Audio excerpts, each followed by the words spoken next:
Hey, e-commerce marketing podcast listener. I wanted to let you know that we have created a 6-month guide to marketing your e-commerce store. You can download this guide by visiting getosi.com/guide or by texting GetOSI to 33444. This guide will show you how to get more traffic, sales, and conversions for your online store. Get the guide right now by visiting getosi.com/guide or by texting GetOSI to 33444. Welcome back, everyone. Thank you for joining us for this next episode of the e-commerce marketing podcast. I am your host, Arlen Robinson, and today we have a very special guest, Josh Haynam. Josh is the co-founder of Interact Quiz Builder, which is a tool used by more than 30,000 businesses, including the American Red Cross, Home Depot, and Forbes. He's probably seen more quizzes than any other human on earth right now. So welcome to the podcast, Josh. Thanks for joining us here. Yeah, thanks for having me. Yeah, not a problem. That's a pretty astounding stat. From what you do, you probably should be in the Guinness Book of World Records with regards to quizzes.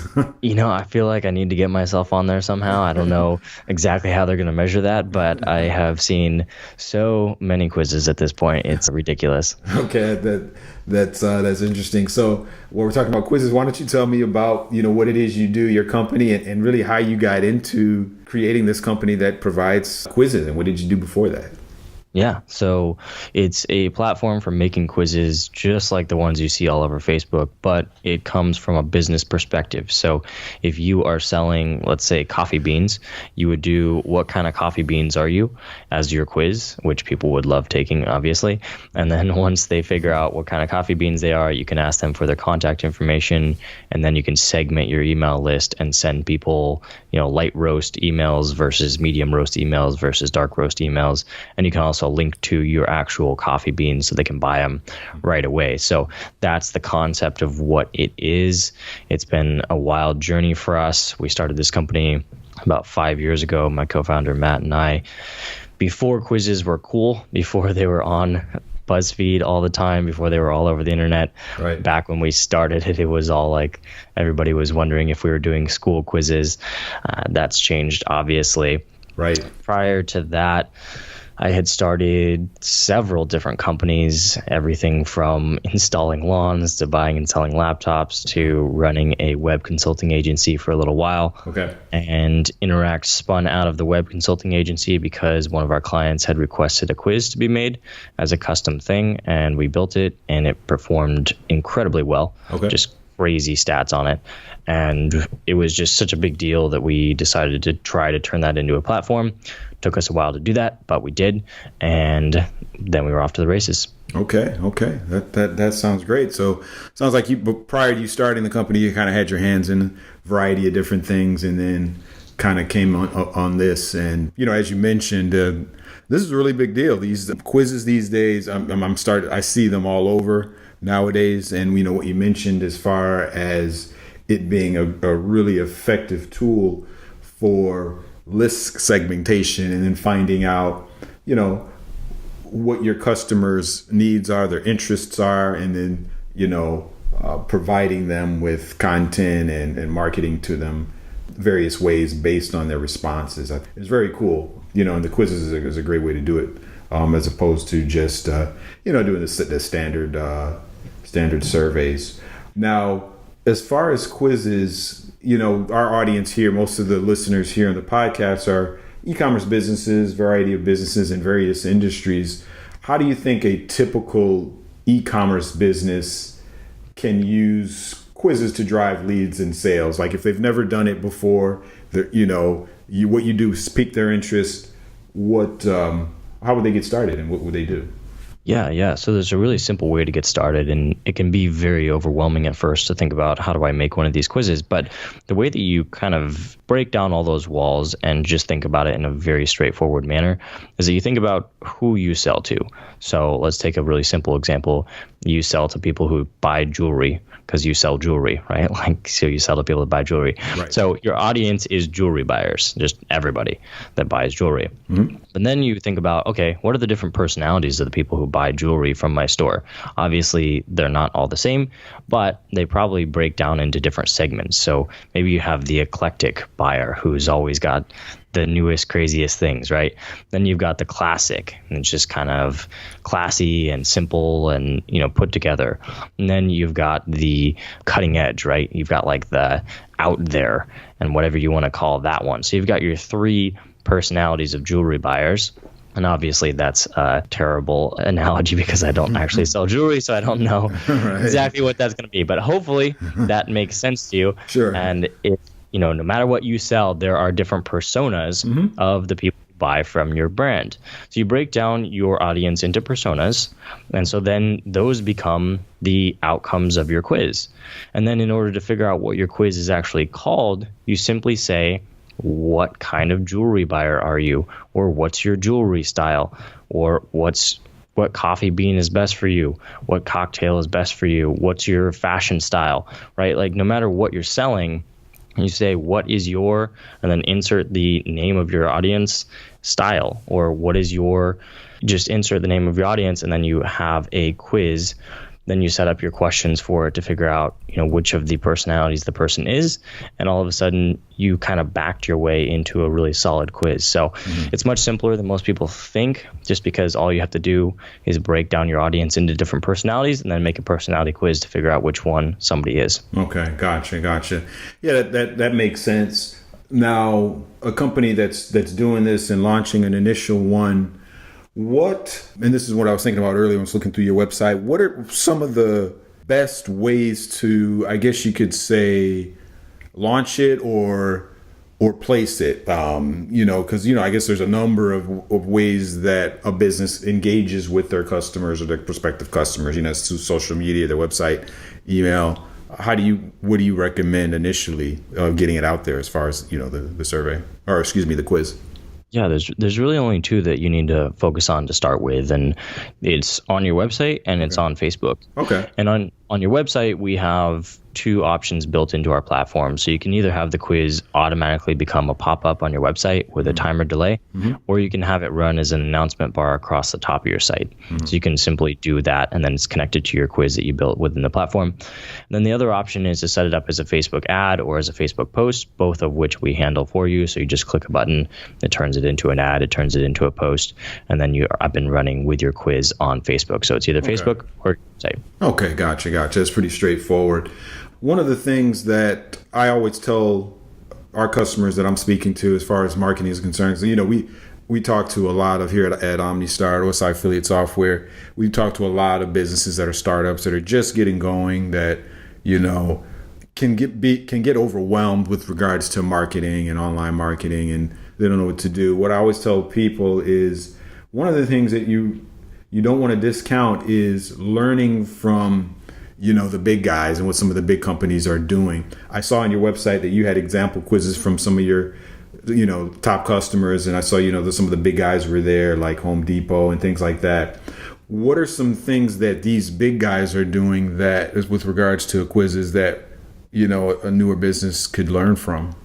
Yeah, I think the thing that's kind of magical about quizzes is that it's the same regardless of how big you are. So Home Depot, for example, did a what kind of couch are you quiz, which is hilarious because they're selling couches under, their Home Decorators Collection brand. Right. And it's the same concept as what we were just talking about, where it's like, who do you sell to? People who buy couches. What are the different types of people who buy couches?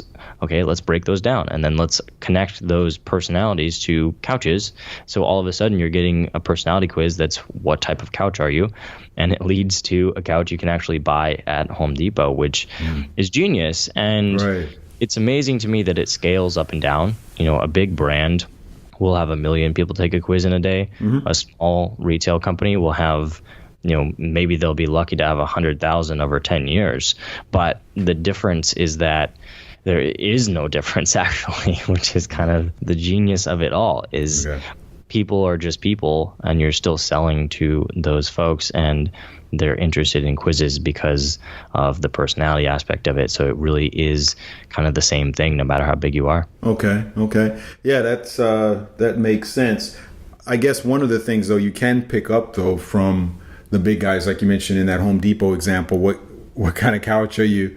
The thing you can learn from that is they took a whole creative spin to it, because that catches your eye. What kind of couch are you? They're not just doing the basic question. Okay, what type of couch do you usually have in your living room? They did a different spin on it. What kind of couch you are? So that catches your attention. And then so that's going to invoke more engagement, because people are like, what are they talking about? What type of couch am I? And that's going to prompt them to move forward with it. So I think that's one thing that a business launching for the first time can think about is putting a creative spin on it. Aside from one of the things I was thinking of, and I don't know if anyone does this much as far as your client base, but to kind of mix it up as far as the questions are concerned, do you ever see companies throw in just like total off the wall questions just to I guess lighten it up? Is that something that's done, or what would you recommend?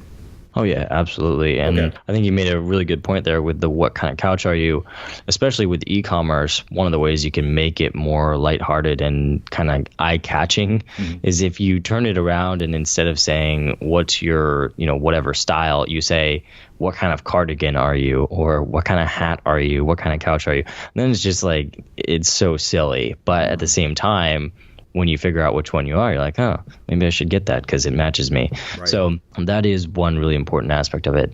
And then in terms of the questions, yeah, you definitely want to have some curveballs in there. You want to make it non-obvious what's going on, because people like to answer questions about themselves. So, for example, where do you want to go on vacation has nothing to do with what kind of hat you should buy necessarily, but you can kind of connect it up. So if somebody wants to go on vacation in New York City, maybe they're more fashionable versus if they want to go on vacation in a cabin, right? So then you can kind of connect that up. But you definitely want the questions to be not necessarily directly related to the outcome, so that people are going through it and they're starting to get curious. They're like, how does this have anything to do with what kind of hat I am?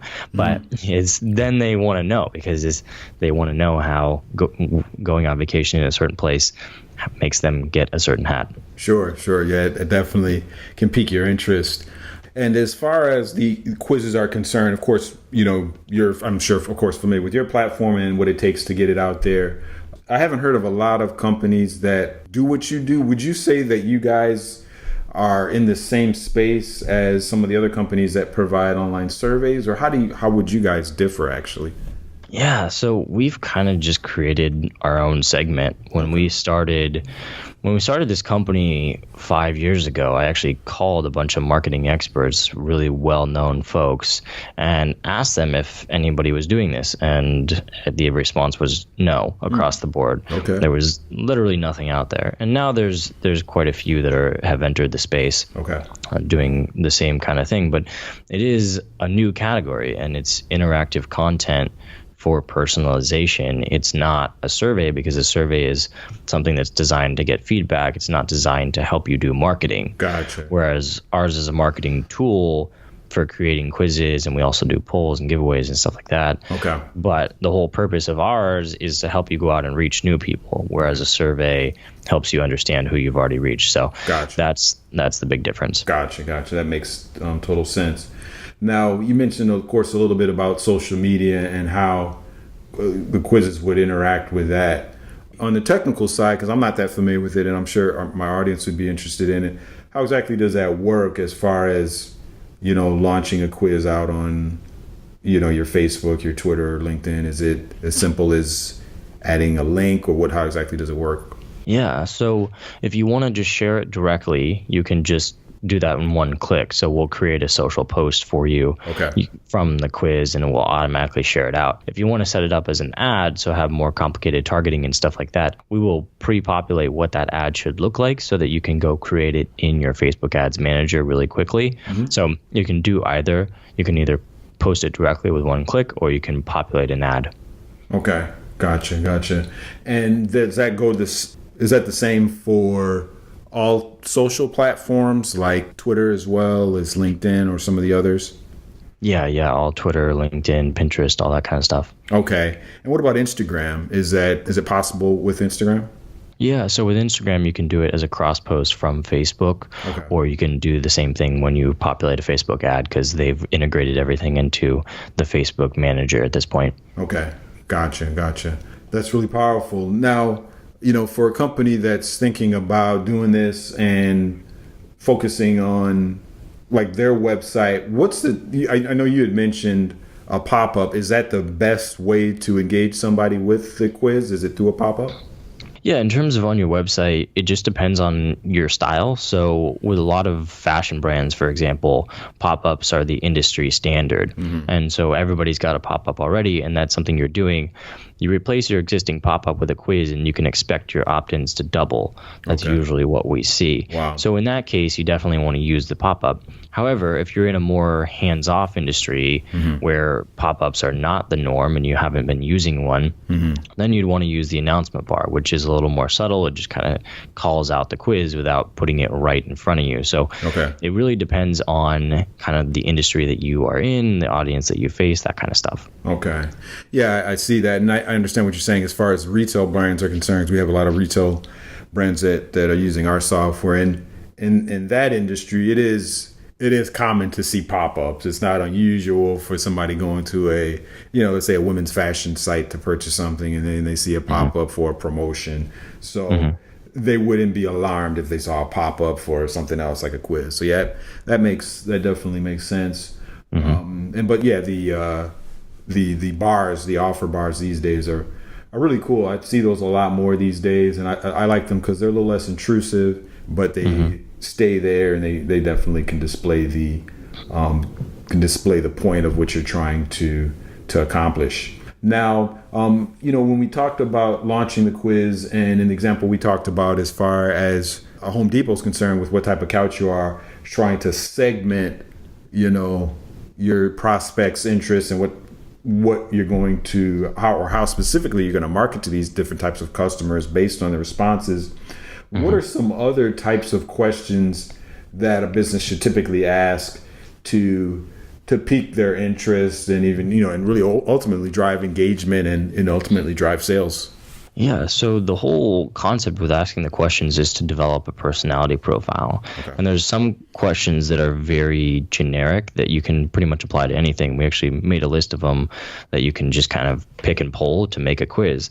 And examples of them are stuff like what color best describes your personality, what's one word that your friends would use to describe you, all sorts of things like that, where it's describing you as a person, which can be applied to any sort of product or service. So once you figure out who somebody is, you can say, okay, they're the best fit for, this really fancy looking couch, or the more, minimalistic one. So that's the way that you do it, is you ask these questions that are very personal, but also very generic. So then you can figure out who somebody is and apply that to a product. Okay. So the main goal is to develop that persona and to figure out really who they are, so you're not just kind of blindly, putting them in your pipeline, your funnel, and then just sending everyone the same marketing, email or newsletter. This just gives you the beta to kind of tailor it, which definitely seems like it would be more effective, of course, because you're catering to their specific interests.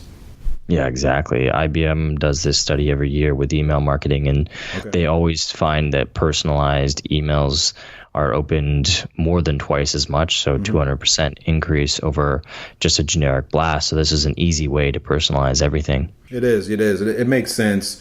One of the things, though, from talking to small businesses that I know businesses struggle with, because I listen to a lot of different podcasts as well about marketing, and I'm always listening to the experts, and they always are saying the same thing, just like what you mentioned, that personalization is definitely the way to go. But I think the challenge that a lot of small businesses have is the personalization and creating these individual personas where you have the different marketing buckets. It does take a little bit more time. It's a lot easier for a business to just create a blanket newsletter or a blanket mass email sent out to everybody, but it does take time. Would you say it's well worth it to spend that little extra time personalizing these individual campaigns and marketing as opposed to just, sending out mass? Yeah, absolutely. I think I have a personal philosophy that is the more real conversations you can have with your customers, the more successful you're going to be. Right. And the closer you can get to having actual conversations, the better. And personalized emails where you're referencing their interests, their product selections, that kind of stuff is one step closer to that actual conversational level. And so I think it's always worth it. Every time, even in our business, we switch back to something that's more generic, we just instantly lose so much of the value, even though it saves us time. It's not really serving the customer well. So I think you have to think about what the customer wants and what they're actually interested in. They're busy, they're going about their day, they have an email in their inbox. If it's not applicable to them directly, it's a waste of their time, and it's more annoying than anything. But if it's actually helpful to them and it says, hey, here's some fashion pics for you, and it's actually on point to where it shows them things that they're interested in, then it becomes helpful to them, and it's not a waste of time. It's not a distraction. It's actually assisting them in their own goals. Right. Yeah, I guess the key there is as long as you're providing specific value to them, then they're not going to be turned off. They'll be interested. And I think, like you said, the only way to really do that is to try to form that personal relationship and then create those personas so you understand what the individual's needs are. And it may take a little extra effort, but it's like you said, it's definitely well worth it to create these different channels. Now, one of the things that we always do here to wrap up is what's one thing that an e-commerce business can do right now to help businesses grow, get traffic, and get sales? It could be anything regarding online marketing or marketing in general. I think one thing to do is pick 3 to 5 customers or prospects and have an actual phone conversation or even in-person meeting with them, talking to them about their experience using your product, buying your products, any of those things. It'll reveal so much. And if you don't do that consistently, you'll be surprised how much you're going to learn in those conversations. So just pick a few people and have an actual conversation about your brand, just kind of off the record stuff. Take your emotions out of it. Just let them talk about their experiences and see what you can learn from that. Yeah, that's very powerful. Yeah, I haven't heard anybody put it just like how you put it, but it makes sense. It's a lot more personal than, sending out the survey, which, a lot of people just do. It's just basically, like you said, you have to take your emotions out of it and just be willing to hear whatever they say, the good or the bad, because ultimately whatever they're telling you is really gold, actually, because it can, if you pick 3 random customers, they can definitely reveal a lot about your business and things that a lot about your business and things that you really had never thought of. So I really like that. That's a great point, and it's a great takeaway for our audience here. So I'd like to definitely thank you, Josh, for joining us today on the e-commerce marketing podcast. If anybody wants to get in contact with you or reach you, how do they do it? Yeah, so you can reach me through our website. It's tryinteract.com. I'm also on LinkedIn at Josh Haynam. Okay, great. Okay, thanks again, Josh, for joining us. You have a great rest of your day, and we appreciate you joining us. Yeah, thanks for having me. Thank you for listening to the E-commerce Marketing Podcast. To access e-commerce videos and other resources to help your business grow, please visit getosi.com/videos. Subscribe to us on iTunes by searching for E-commerce Marketing Podcast, and please leave a rating and a review. Thanks for listening. See you next time.